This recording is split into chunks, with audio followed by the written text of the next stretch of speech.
Hi guys, Mr. Tim here. We're going to be reading chapter 6 of My Father's Dragon. And chapter 6 is all about my father meets a rhinoceros. My father found a trail leading the way from the clearing. All sorts of animals might be using it too. But he decided to follow the trail no matter what he met because it might lead to the dragon.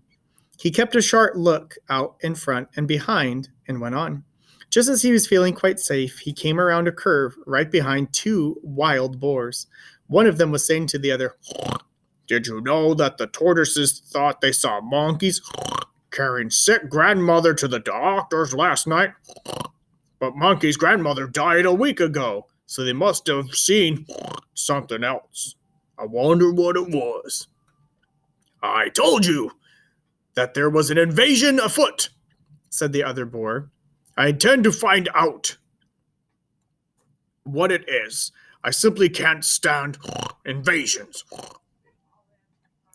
"Me neither," said a tiny little voice. Me neither." And my father knew that mouse was there too. "Well," said the first boar, "you search the trail this way to the dragon. I'll go back down the other way through the big clearing, and we'll send Mouse to watch the ocean rocks in case the invasion should decide to go away before we find it." My father hid behind the mahogany tree just in time, and the first boar walked right past him. Oops, let me turn the book a little bit more. My father waited for the other boar to get a head start on him, but he didn't wait very long because he knew that when the first boar saw the tigers chewing gum in the clearing, he'd be even more suspicious. Soon the trail crossed a little brook, and my father, who by this time was very thirsty, stopped to get a drink of water. He still had on his rubber boots, so he waded into the little pool of water and was stooping down when something quite sharp picked him up by the seat of his pants and shook him around very hard. "Don't you know that that's my private weeping pool?" said a deep, angry voice. My father couldn't see who he was talking because he was hanging in the air right over the pool. But he said, "Oh no, I'm so sorry. I didn't know that everybody had a private weeping pool."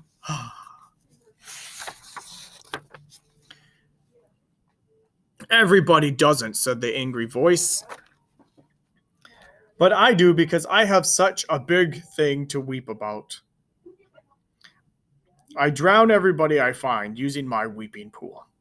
With that, the other animal tossed my father up and down over the water. "What is it that you weep about so much?" asked my father, trying to get his breath back. And he thought over all the things he had in his pack.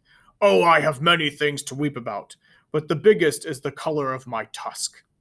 My father squirmed every which way trying to see the tusk, but it was through the seat of his pants where he couldn't possibly see it.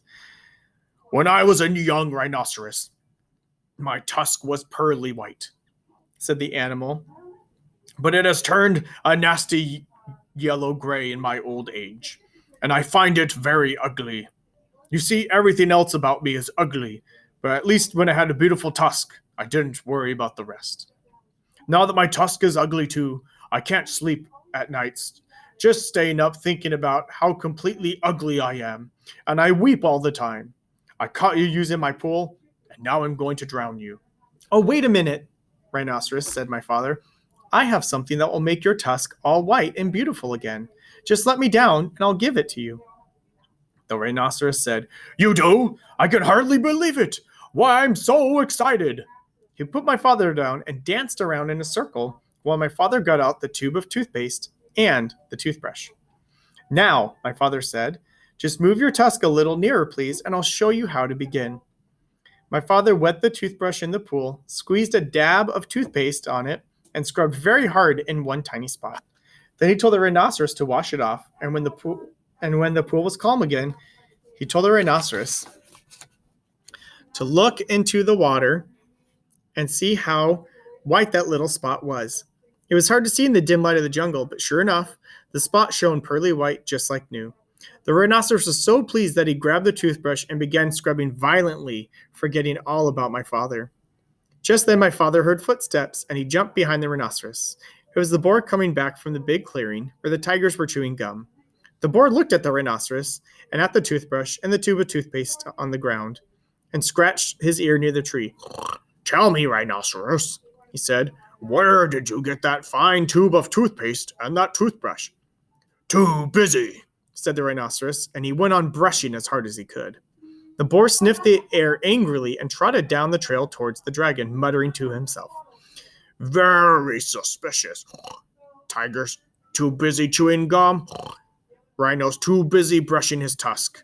Must get hold of that invasion. Don't like it one bit.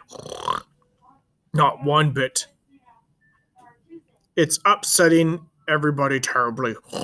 And I wonder what it's doing here anyway." And next time we'll read Chapter 7, My Father Meets a Lion.